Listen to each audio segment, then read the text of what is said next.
السلام علیکم ورحمۃ اللہ وبرکاتہ۔ الحمد للہ رب العالمین والصلاة والسلام علی رسولہ الکریم وعلی آلہ وصحبہ اجمعین، اما بعد۔ میرے عزیز بھائیو بہنوں دوستو، آج کے حوالے سے تھوڑی سی بات میں کرنا چاہتا تھا۔ 23 مارچ ہمارے ملک کے لیے ایک عہد ساز، تاریخ ساز دن ہے۔ کچھ اللہ کے مخلص ہمدرد بندوں نے ایک خواب دیکھا، اس خواب کو اللہ تعالیٰ نے پایہ تکمیل تک پہنچایا اور ہمیں ایک ملک اللہ تعالیٰ نے عطا فرمایا۔ یہ ایک بہت بڑی نعمت ہے جو اللہ نے ہمیں عطا فرمائی۔ اللہ تعالیٰ کے نبیوں نے بھی اپنے وطن سے، قوم سے پیار کیا۔ ہمارے نبی پاک صلی اللہ تعالیٰ علیہ وسلم جب مکہ سے نکل رہے تھے ہجرت کے لیے، تو اپنے مکہ کی طرف الوداعی نظر ڈالتے ہوئے فرمایا تھا، یا مکہ ما اطیبک من بلد و احبک الی لولا ان قومی اخرجونی منک لما سکنت غیرک۔ اے مکہ، تو مجھے کتنا محبوب ہے اور میری نظروں میں تو کتنا پیارا ہے۔ میری قوم اگر مجھے نہ نکالتی، میں تمہیں چھوڑ کے کبھی نہ جاتا۔ یہ ایک نبی کے جذبات تھے، اور آخری نبی، تاجدار انبیاء اور کل بنی نوع انسان جنات، یہ آپ کے اپنے شہر، اپنے وطن کے لیے جذبہ تھا مکہ چھوڑتے ہوئے۔ پھر جب آپ مدینہ تشریف لے گئے تو وہاں بھی آپ نے دعا کی کہ یا اللہ، مدینہ کی برکتوں کو مکے کی برکتوں سے دگنا کر دے، اور یہ بھی فرمایا کہ یا اللہ، جو مدینے والوں کو خوف زدہ کرے تو اسے اس طرح ختم کر دے جیسے پانی میں نمک ختم ہو جاتا ہے۔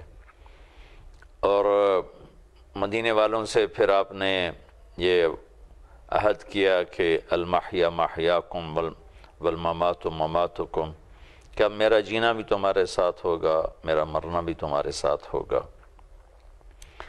تو وطن کی کشش محبت یا گھر کی کشش محبت، بلکہ ایک اور حدیث یاد ہے جناب رسول اللہ صلی اللہ تعالی علیہ وسلم مدینہ سے جب نکلتے تھے سفر کے لیے، تو جب آپ واپس آتے تو جب شہر کے قریب پہنچتے تو اپنے اونٹنی کو تیز دوڑاتے تھے، اور پھر آخری حج پہ جب آپ واپس آئے اور اپنے رات ذوالحلیفہ میں قیام کیا، تو آپ نے صبح جب آپ مدینہ میں داخل ہوئے تو سامنے احد پہاڑ نظر آ رہا تھا، تو آپ نے فرمایا ھذا جبل یحبنا ونحبہ، یہ وہ پہاڑ ہے جو ہم سے پیار کرتا ہے اور ہم اس سے پیار کرتے ہیں۔ تو اللہ تعالیٰ نے ہمیں یہ ایک ٹکڑا دیا، یہ اللہ کی بہت بڑی نعمت ہے۔ آج کے دن کے حوالے سے میں اپنے تمام 18 کروڑ بسنے والے اہل ایمان کو، اور جو دوسرے ہمارے مذاہب کے ہمارے انسانی بھائی یہاں رہ رہے ہیں، ہندو بھی ہیں، سکھ بھی ہیں، عیسائی بھی ہیں، اور بھی ہوں گے مجھے معلوم نہیں ہے، لیکن جو بھی یہاں اس دیس میں رہتا ہے، میرا ان سب کے لیے ایک بہت ہی ناصحانہ، ہمدردانہ میرا پیغام ہے کہ دیس وہ ہوتا ہے جس میں سچائی ہو، عدل ہو، دیانت ہو، محبت ہو۔ ہم اس دیس کے باشندے ہیں، اس کی حفاظت ہمارے ذمے اتنی ہی ہے جتنی حکومت پاکستان کے ذمے، یا افواج پاکستان کے ذمے، یا پولیس پاکستان کے ذمے، یا جتنے سرکاری ادارے اور محکمے ہیں، جتنا ان کے ذمہ ہے اتنا ہی ہمارے ذمہ ہے کہ یہ ہماری دھرتی ہے، ہمارا دیس ہے۔ ہم اس کو 4 چیزوں سے آباد کر دیں تو ساری کمیاں پوری ہو جائیں گی۔ ہم حکومتوں کا گلہ چھوڑ دیں، فوج پولیس کا گلہ چھوڑ دیں۔ ہم میں سے ہر آدمی اپنی ذات پر حاکم ہے۔ میں اپنی آنکھوں پہ حاکم ہوں، ہاتھوں پہ، پاؤں پہ۔ کلکم راع وکلکم مسئول عن رعیتہ۔ ہم میں سے ہر آدمی راعی ہے، ذمہ دار ہے، اور اس سے اس کی اس ذمہ داری کے بارے میں پوچھا جائے گا۔ میں اپنی ذات سے ابتدا کروں کہ میں کبھی ظلم نہیں کروں گا، میں ہمیشہ عدل کا ساتھ دوں گا، میں ہمیشہ سچ بولوں گا، میں جھوٹ نہیں بولوں گا، میں ہمیشہ دیانتداری سے کام کروں گا، کبھی خیانت نہیں کروں گا، اور میں سب سے محبت کروں گا، کسی سے نفرت نہیں کروں گا۔ میرے عزیزو، کسی کافر کو بھی حقیر سمجھنا میرے دین میں منع ہے۔ ہمیں سب سے محبت کرنے کا حکم ہے، سب سے ہمدردی کرنے کا حکم ہے۔ تو ہم اس کا انتظار نہ کریں کہ کوئی قانون نافذ ہو، کوئی حکومت آئے۔ حکمران بھی تو ہم میں سے ہی بنتے ہیں، ہماری جیسے وہ انسان ہیں۔ ہم سارا وزن ان پہ ڈال دیتے ہیں کہ حکمران گندے ہیں اور محکمے گندے ہیں، ادارے گندے ہیں۔ ہم اوروں کو برا کہنا چھوڑ دیں۔ ہم اپنی ذات سے جو اللہ نے کہا تھا امرت ان اکون اول من اسلم، کہ سب سے پہلے مجھے حکم ہے کہ میں سچا مسلمان بن کے دکھاؤں اور سچا انسان بن کے دکھاؤں۔ مجھے سچ بولنے کے لیے کسی پولیس کی ضرورت نہیں، مجھے انصاف کے لیے کسی طاقت کی ضرورت نہیں۔ میں اپنی ذات سے انصاف کروں، اور انصاف کا مطلب صرف آپس کے لڑائی اور جھگڑوں کا نہیں ہے، بلکہ میں اگر ترازو کو صحیح تول رہا ہوں تو اس کو بھی اللہ نے انصاف کہا ہے۔ وَأَقِيمُوا الْوَزْنَ بِالْقِسْطِ وَلَا تُخْسِرُوا الْمِيزَانَ، کہ اگر میری دکان کا ترازو صحیح تول رہا ہے تو میں انصاف کر رہا ہوں، غلط تول رہا ہے تو میں ظلم کر رہا ہوں۔ تو ہم اپنی ذات سے انصاف کو گلے لگائیں، سچ بولیں، کبھی جھوٹ نہ بولیں۔ میرے نبی نے فرمایا تھا کہ میرا امتی ہر عیب کر سکتا ہے لیکن ایک جھوٹ نہیں بول سکتا، ایک دھوکہ نہیں دے سکتا۔ تو ایک ہم دھوکے سے بچیں، خیانت سے بچیں، ایک نفرتوں سے بچیں۔ وہ نفرت چاہے مذہب کے نام پر ہو، وہ چاہے قوم کے نام پر ہو، وہ صوبے کی بنیاد پر ہو، وہ زبان کی بنیاد پر ہو، سیاست کی بنیاد پر ہو، آپس کے دنیاوی اختلاف کی بنیاد پر ہو، رشتے ناتوں کی بنیاد پر ہو۔ میں آپ کو اللہ اس کے رسول کا واسطہ دے کے عرض کرتا ہوں کہ نفرتیں مٹا دو، جھوٹ کو ختم کرو، ظلم کو ختم کرو، بددیانتی کو ختم کرو۔ انتظار نہ کرو کہ کوئی آ کر قانون نافذ کرے گا۔ یہ چیزیں نافذ کرنے سے نہیں ہوتی، یہ تو ذاتی محنت سے ہوتی ہیں۔ ہر فرد اپنی جگہ پر اپنے آپ کو ذمہ دار سمجھے، اور جیسے ہم حکومت سے تقاضا کرتے ہیں یہ حکومت یہ کرے، حکومت یہ کرے، ہمارا یہ حق ہے، ایسے حکمرانوں کا بھی ہم پر حق ہے کہ ہم ان کے ساتھ ان کے قانون کے تنفیذ میں مدد کریں۔ ہم ان کے جو بنائے ہوئے قوانین ہیں ہم ان کو لاگو کریں۔ سڑکوں پر اکثر دیکھنے میں آتا ہے ٹریفک اشارہ کھلنے سے پہلے ہی ٹریفک کا اشارہ توڑ کے جا رہے ہوتے ہیں، تو اس میں اب حکومت کا کیا قصور ہے؟ یہ تو میرا قصور ہے کہ میں نے اشارہ توڑا ہے۔ ایک لائن بنی ہوتی ہے ریلوے پھاٹک پر، دوسری گاڑیاں ساتھ آ کے کھڑے ہوتے ہوتے ہوتے ہوتے چار لائنیں سڑک پہ کھڑی ہو جاتی ہیں، ادھر بھی ٹریفک بلاک، ادھر بھی بلاک۔ چونکہ میں اکثر سفر کرتا ہوں تو بہت تکلیف دہ مرحلہ سے گزرنا پڑتا ہے۔ یہ بھی بہت بڑا ظلم ہے کہ ہم نے دوسرے کا حق مارا ہے اور سب کے لیے ہم نے راستہ خراب کر دیا ہے۔ اگر ہم لائن بنا کے کھڑے ہو جائیں تو باہر ملکوں میں سفر ہوتا ہے، 3 میل لمبی لائنیں ہوتی ہیں، لیکن دائیں بائیں جگہ ہوتی ہے گاڑی وہاں سے نکال کے آگے جانے کی، لیکن کوئی بھی یہ کام نہیں کرتا۔ سب لائن میں کھڑے ہوتے ہیں اور اپنی باری پر انتظار کرتے ہوئے سارے نکل جاتے ہیں۔ ہزاروں گاڑیاں نکل جاتی ہیں، ہماری 50 گاڑیاں ہوتی ہیں اور 2 گھنٹے ٹریفک پھنسی ہوتی ہے کہ سب زیادتی کرتے ہیں، ناانصافی کرتے ہیں۔ تو جہاں ہم حکومت سے مطالبہ کرتے ہیں، ایسے ہی حکمرانوں کا ہم پر حق ہے کہ ہم ان کی اطاعت کریں، ان کے قوانین کی پابندی کریں، ہم ٹیکس کو ادا کریں۔ میرے ملک میں بہت تھوڑے لوگ ہیں جو ٹیکس ادا کرتے ہیں. جو جتنا بیچارہ تنخواہ دار طبقہ ہے اس کا تو زبردستی کٹ جاتا ہے. باقی جتنے لوگ ہیں ان میں بہت کم لوگ ہیں جو ٹیکس ادا کرتے ہیں، بلکہ یہ بھی کہتے ہیں جی ہمارے ذمہ نہیں ٹیکس ادا کرنا. بھائی یہ سارے جو اخراجات چل رہے ہیں یہ ہمارے انہیں جو ہم دیتے ہیں حکومت کو اس سے چلتے ہیں. تو چاہے اس میں مجھے پتہ ہے کہ بددیانتی بھی ہوتی ہے، خیانت بھی ہوتی ہے، کہ میرے ملک میں خیانت ہے، لیکن اللہ کا فضل ہے دیانت بھی ہے، بہت دیانتدار افسران بھی ہیں جو کسی کا پانی پینے کے بھی روادار نہیں ہیں، چائے کا کپ پینے کے روادار نہیں ہیں.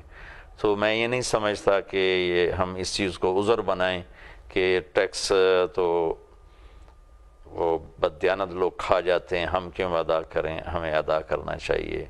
بہت سے غریبوں کا بھلا ہوگا، بہت سے ادھورے منصوبے ہمارے مکمل ہو جائیں گے، اور یہ مدد کرنا یہ ہمارے لیے ذخیرہ آخرت ہے، اور اس پر بھی اللہ کے فضل سے ہمیں صدقے کا اجر ملے گا. تو میں یہ بھی مالدار طبقے سے کہوں گا، تاجروں سے کہوں گا کہ جس کو بھی اللہ نے رزق دیا ہے وہ ٹیکس پورا ادا کرے. اس سے قوم کا بھلا ہوگا، کتنے غریبوں کا بھلا ہو جائے گا. اور زکوٰۃ میں کوتاہی نہ فرمائیں، زکوٰۃ ادا کریں، کتنے غریبوں کا علاج ہو جائے گا، کتنی بچیوں کی شادیاں ہو جائیں گی. تو ہم اس دیس کو 4 چیزوں کا تحفہ دیں: سچائی کا، عدل کا، دیانت کا، محبت کا. اور 4 چیزیں یہاں سے، 4 اندھیرے یہاں سے ختم کریں. نہ کسی ڈنڈے کا انتظار کریں، نہ کسی حکومت کا.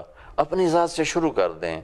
ہر مرد، ہر عورت، ہر بڑا، ہر چھوٹا، ہر بچہ، ہر بچی، ہر مالدار، ہر فقیر، کہ میں آج کے بعد کسی پر زیادتی نہیں کروں گا، میں آج کے بعد جھوٹ نہیں بولوں گا، میں آج کے بعد بددیانتی نہیں کروں گا، میں آج کے بعد کسی سے بھی نفرت نہیں کروں گا، سب سے محبت کریں گے.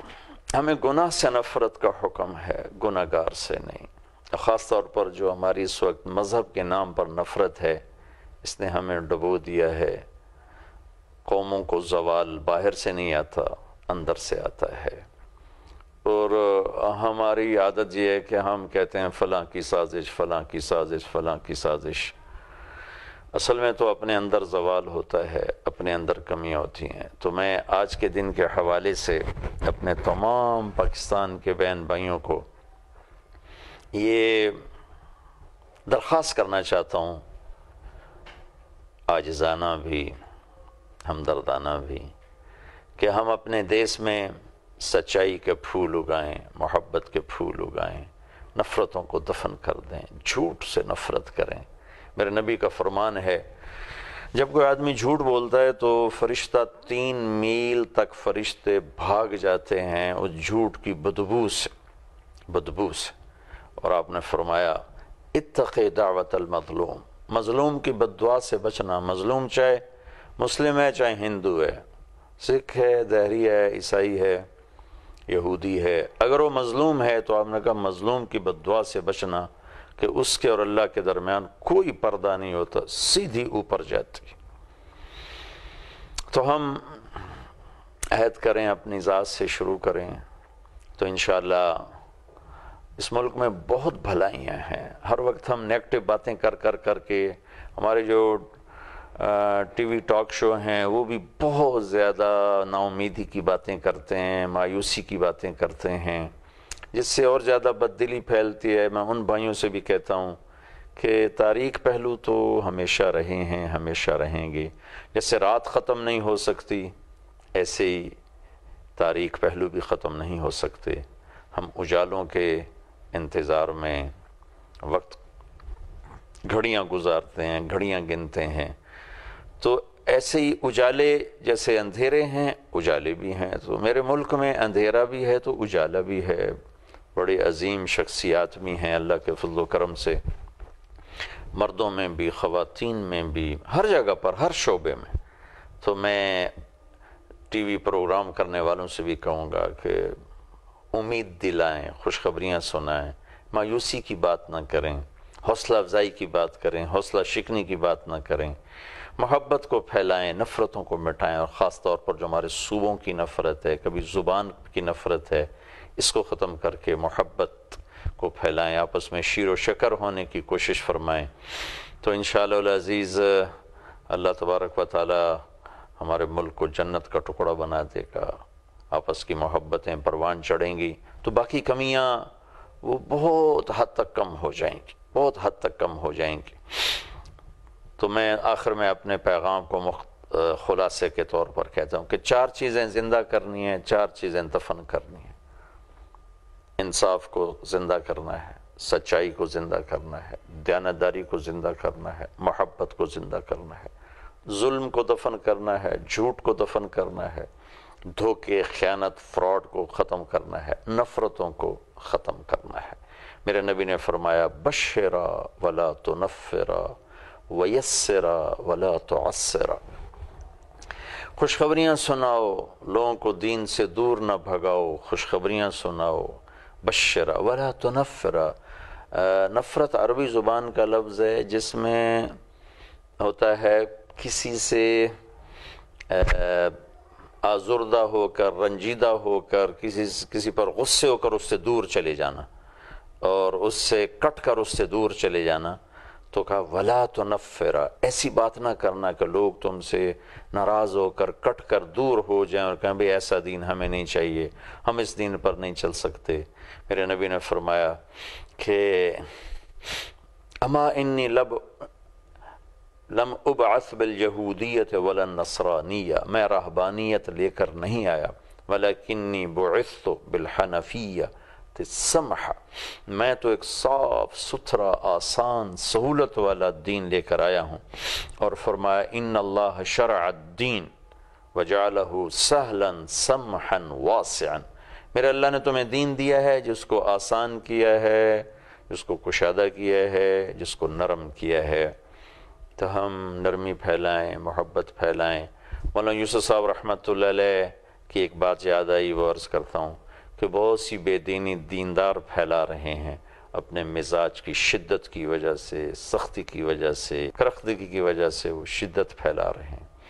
ایسے ہی میں آخر میں علماء سے بھی درخواست کرتا ہوں کہ اپنے ممبر سے فرقہ واریت کے مضامین بیان کرنا چھوڑ دیں، الفت، محبت، پیار کے مضامین بیان کریں، متفق علیہ چیزوں کو بیان فرمائیں، فضائل کو بیان فرمائیں، آپس میں جو چیزیں نفرت کو پیدا کرتی ہیں، جنم لیتی ہیں اور فرقہ واریت کو ہوا دیتی ہیں، میں آپ کو اللہ کا واسطہ دیتا ہوں جس نے آپ کے سینوں میں علم کی شمع جلائی ہے اور قرآن کو آپ کے سینوں میں محفوظ کیا ہے، آپ فرقہ واریت کو ہوا نہ دیں، پیار محبت کو پھیلائیں۔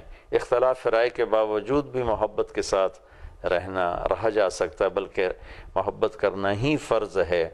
اگر میرا کسی سے کسی مسئلہ میں اختلاف ہے، کسی عقیدہ میں اختلاف ہے، تو میں اس حد تک تو نہ جاؤں کہ میں اس سے متنفر ہو جاؤں، نفرت کرنا شروع کر دوں، اس سے آگ بھڑکے گی، اسلام کو کوئی نفع نہیں پہنچے گا، میرے دیس کو کوئی نفع نہیں پہنچے گا، ہم اپنے پاؤں پہ خود کلہاڑی ماریں گے۔ تو میرے نبی نے فرمایا بشرا ولا تنفرا، پھر فرمایا یسرا ولا تعسرا، آسانیاں پیدا کرو، تنگیاں نہ پیدا کرو، تو کہ ہم لوگوں کو قریب کر سکیں، لوگوں کو قریب کر سکیں، ان کو آسان زندگی دے سکیں۔ اور پھر میرے اللہ نے کہا یرید اللہ بکم اليسر ولا یرید بکم العسر، تمہارا رب تمہارے لیے آسانی چاہتا ہے، تنگی نہیں چاہتا ہے۔ یہ میں مختصر سی بات آپ سب بہن بھائیوں سے جو میرے اس دیس میں رہنے والے ہیں، میں بھی اسی دیس کا ہوں، پوری دنیا پھرتا ہوں لیکن ہمیشہ اپنے دیس پہنچنے کی تمنا ہوتی ہے، آس ہوتی ہے۔ میں گاؤں میں رہتا ہوں، مجھے ہمیشہ اپنے گاؤں میں ہی رہنے کا شوق رہتا ہے، شہروں میں رہائش بھی ہے، سب کچھ ہے، لیکن جی چاہتا ہے جہاں جنم لیا، جہاں ماں باپ کی قبریں بنی، وہیں زیادہ وقت گزرے۔ تو یہ ایک فطری چیز ہے، ایک طبعی چیز ہے۔ تو آؤ بھائی ہم سب مل کر اللہ سے وعدہ کریں، اس کے محبوب صلی اللہ تعالی وسلم کے سچے امتی بن کر دکھائیں، اور ان برائیوں کو جنہوں میں نے ذکر کیا ہے، باقی بھی بے شمار ہیں لیکن یہ بنیادی ہیں، یہ ختم ہو گئیں تو انشاءاللہ بہت کچھ ٹھیک ہو جائے گا۔ ان الفاظ کے ساتھ میں آج کی مجلس ختم کرتا ہوں، آپ سے اجازت چاہتا ہوں۔ السلام علیکم ورحمۃ اللہ وبرکاتہ۔